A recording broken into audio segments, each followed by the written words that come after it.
Hey all, Tony Bing here. Hello and welcome to my Damnation guide for Ghost Rider for Marvel Heroes Omega for PlayStation 4 and Xbox One. Now, in this series of videos we look at different builds that are available for heroes that you can use at endgame in Marvel Heroes. Now this is quite a fun, different one, and it's based around a mechanic where you will lose health in order to actually buff your damage. This is a risk-reward build. For that reason I do find it quite fun and something quite different. So what we'll cover in the actual video, so you know how to set up the build yourself, is we look at the skills and talents. We then check out the optimal synergies. We will look at the infinity point allocation and where you would place the first 100 points, and then we'll check out the rough gearing priority for the build, and finishing up we have some gameplay where we will run through an operation, do a bounty clear and take down the boss as well. But first up for this video, let's have a look at the skills. Skill wise here then, the majority of our skills are tagged with range, magic and fire, which provides us with quite a few options when it comes to gearing and synergies and so on.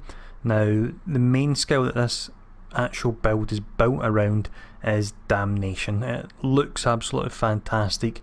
When you spec into it through talents, it does more damage. It actually costs you health rather than spirit to use, and the area of it is increased as well. It's just great. You do have to move around a lot of your build in order to use it, but I would say it's worthwhile. And I will be doing one or two builds during this guide series that are a bit more niche and not exactly normal ones you would use in endgame, but ones that I do find fun. An example of that would have been my Cyclops guide a little while ago. It's maybe not the most optimal build, but if you want to play Cyclops as a team leader, then that's the one to go for. And this one, if you want to spew fire all over the screen, then this is the build to go for. So we have Damnation, really does hit for quite a lot. You've got the dot, which is currently with my gear, it's 9,000 twice a second. If we look at the other spenders, the attack speed is just over 2 attacks per second, which is the same as the 2 dots you're getting, and that is just shy of under 8,000 there. So quite a big difference on that. Definitely worthwhile using it, and it's also over an area, whereas the previous skill we looked at is just single target. Now the next skill we have, it's a great dot, and this is Infernal. It applies Hellfire and also Vulnerability. The reason we want to use it at the start of our rotation, get that vulnerability in there. We then follow up with Chain Snare. Now this particular one doesn't have a magic or fire tag, but we do have an additional space, and I do like the immobilize on it, and it also works as a dot. The dot lasts for 8 seconds, meaning it actually works in well with a rotation, because a rotation, I should add, is a nice standard 8-second one as we go through everything, with the exception of the signature of course. But the next skill we have, this is Flay, does additional damage against enemies that are burning, and that again has an 8-second cooldown. We then have Burn the Treads, so this will apply Hellfire, does a nice amount of damage. It does a dot which it says persists for 4 seconds, but the actual duration of the Hellfire persists for 4 seconds as well. So the way this works is you have a big line of Hellfire persisting for 4 seconds. Once that goes away, you then have the dot for a further 4 seconds as well. So essentially it's making it 8 seconds again, meaning it fits in perfect with our rotation. We then have Hell from Above, and through talents I've got this spec that it actually costs health rather than spirit. So this will be down to your own preference whether or not you want to play a bit more dangerous and go for this. I do like going for the more dangerous build. It feels more fun for Ghost Rider, and the skill actually hits for an incredible amount when it's buffed. It actually hits for a nice amount even when it isn't buffed as well. Now if we go all the way over to the signature, which is a final skill, this is Pen and Stare. Works as a dot, does a huge amount of damage. It has a 3% execute per 1% of targets missing health, so you can really whittle the enemy down with this if they're already low. It works as a Terrify, low 20-second cooldown, and through talents we've got it set up so when we use it, this will actually activate as well. So that means Infernal Contact gives you 10% brutal hit and brutal strike chance, 100% critical damage, damage bonus and also damage resistance. Now when it says maximum health is 50% of normal, what that does is it cuts your health pool in half. It doesn't take health away, but it cuts it in half, so your bar will still show full, but let's just say you had 20,000 health, it would then be 10. So as I mentioned, this build really is one that you can go for it as much as you want, how much you want to actually go in for the whole risk reward mechanic, and for me it's more fun to go for that risk because then you get better rewards there. But next up, what we'll do is have a look at the talents. So with the talents, we do have one here we will cover that we can actually move around depending how much you want to get into the risk reward that we're talking about. But for this first one, this is mandatory. This is Eternal Damnation. So it gives Damnation that additional damage, a huge 50% power radius, doesn't cost any spirit, but it does cost you health to use. Now the amount of health it actually uses per second is based on your health pool. So for that reason, with this build, you don't want to build your health pool too high because then you will struggle to sustain and pull it back, or at least minimise the amount of health you're using.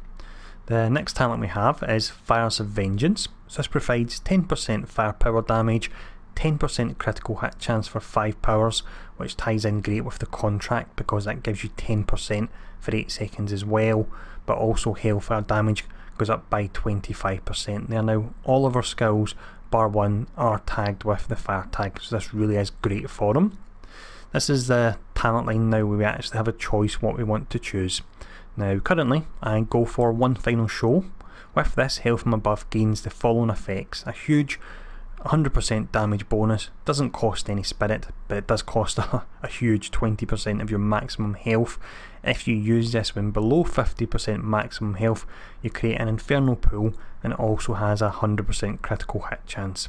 Now if you feel that using this is a bit too much and losing that 20% health you struggle with, what you can do is you can change it to Stunt Master. So with this, Burn the Treads, which we do use as part of a rotation, gains the 8-second cooldown, but bear in mind we have the 8-second dot on it anyway. The health from above cooldown comes down by 2 seconds, which is really a bit strange, and I would still cast it every 8 seconds because otherwise your rotation would be 6 seconds for one skill and 8 seconds for the rest, and it just starts to really mix me up if I do try to do that. But that is another option there, so it's down to you. Now talent line number 4, we have Infernal Contract. So this transforms Vengeance into Infernal Contract, and it's a buff effect which reduces max health in exchange for powerful offensive benefits that we have already covered. The final talent we look at is Vengeance Incarnate. So with this one, the execute on pen and stare signature goes up to 3% rather than 2% per 1% of target's health that is missing, and also pen and stare automatically activates Infernal Contract, which is great because it frees up an extra slot for another cooldown skill there. But what we'll do next is we'll have a look at the synergies.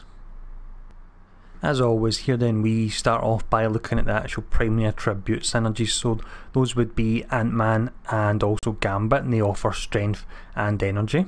We then have our more standard synergies of Blade, which is great because of the health regen. Hawkeye, Hulk, She-Hulk, again great because of the regen, and then you have Squirrel Girl. Now for the specific synergies for this build, Doctor Strange, Ghost Rider and also Scarlet Witch can really work great. But next up, what we'll do is have a look at the Infinity Point allocation, and we will check out where we would place the first 100 points. So with this section here, we really have 2 different nodes that we can start off on, and it all depends on what you're looking for. Now the first one, if you want to play it safe and make sure you don't have any issues with survivability due to using Damnation, would be to use the Soul Gem and Inner Resilience. So just over 100 points would get you 238 health on hit, which is a nice amount. Now on top of that, probably the most important thing is also the Soul Mastery as well. So this gives you, for 50 points, when you fall below 30% max health, you trigger your med kit without activating its cooldown, and also your regular med kit uses gain an increase of 10% on the healing from them, and that really can help because you'll want to be using your med kit often for both health reasons and also for spirit sustain reasons as well, but we will discuss that when we get to the gearing section. Now if you feel you don't need the survivability, what you can do is place your points into the time gem and temporal loophole. So this will give you movement speed, but the reason we're really taking it is the fact that it gives you the attack speed there, because your main skill we're using, Damnation, gains a bonus based on attack speed. So it is nice to get that up if we can do so. But next up, what we'll do is check out the gearing allocation. So as always with this section, what we do is we provide a general guideline of where you want to go gear wise with a build. Now the reason I provide a general actual guideline rather than specific is gear can change through time, and I would much rather let you guys know roughly where you want to aim for the build, and that means you can apply that rationale as new items do come out. Now, perfect legendary for them with this build, because all our skills bar 1 are tagged with magic, would be the Warlock's Eye. So rank 1 you've got the 1200 damage, rank 2 you've got the 200 spirit, which does help with sustain. Rank 3 you have the 20% power duration, which does affect his signature. I'm not sure if it provides you with another tick because I've not been able to level it yet, so if anyone has, please do let me know in the comments below. The rank 4 is crit hit rate into magic powers, and then you have the nice rank 5 proc as well. Now if you do feel that you need a bit more health on hit on this build, you can actually use the Mandalay gem, because if we look at the rank 4 we can see it regenerates 150 health when you hit with a firepower. Now it also has the 10% attack speed which buffs Damnation, but the reason I'm using the Warlock's Eye over the Mandalay gem is the Mandalay gem buffs, let's see, I think it's 6 of your skills, but the one it doesn't buff is your signature. Your signature does not have a fire tag, otherwise this would be perfect, and that's the reason I'm going for the Warlock's Eye there. But as mentioned, the gem is there if you feel you need a bit more survivability. Now in regards to survivability, we look at the medallion. The medallion I'm using is the Malekith's medallion, and this was actually pointed out to me by All Day Any Day 1 on YouTube. He's got a great Marvel Heroes YouTube channel as well, so do make sure to check him out. But this medallion, the reason it's so good is when you hit with a magic power you gain 150 health. Now generally sources of health and hit in the game have an internal 1 second cooldown. This actually doesn't. So when you're firing off Damnation or Inferno on a group of mobs, you will be regaining 150 health per tick on each enemy you're hitting. So you'll see your health bar shoot up, so it really is absolutely fantastic this. Now if it's changed at a later date and given a 1 second internal cooldown, then for your slots 1 to 5 you want to focus a bit more on life on hit and defensive procs, and you potentially would maybe want to use a Mandalay gem as well, so do bear that in mind. Now next up anyway, we have the Catalyst. So you want to look for health on hit on this, and probably the most important thing you're looking for on it is the medkit proc. So you regenerate 25% of your health, and also very importantly 100 spirit when you use your medkit. If you don't have this, you will eventually run into spirit issues in longer fights with them, so do try and get this on your Catalyst. We then have the Relic, and the Relic I would be using in this instance would be the Relic of Xandar, because the majority of our skills do actually have the ranged power tag on them.